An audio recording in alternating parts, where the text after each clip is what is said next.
Good morning.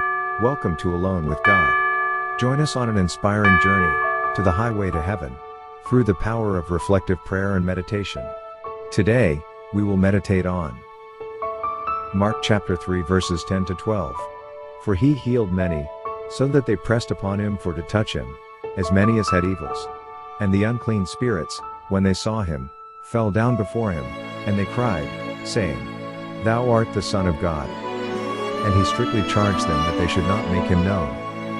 Let us pray together. Dear Lord Jesus, just as in ancient times, people brought the sick, the paralyzed, and the dying to you in hope of healing, and release from the burdens of sin and illness, we too lift up those in our lives, who are suffering and in pain.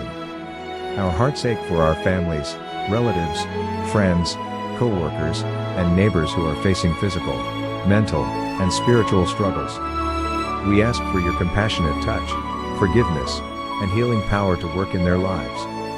May they be restored to good health, so that they can share their testimony to your goodness, mercy, and grace. Amen.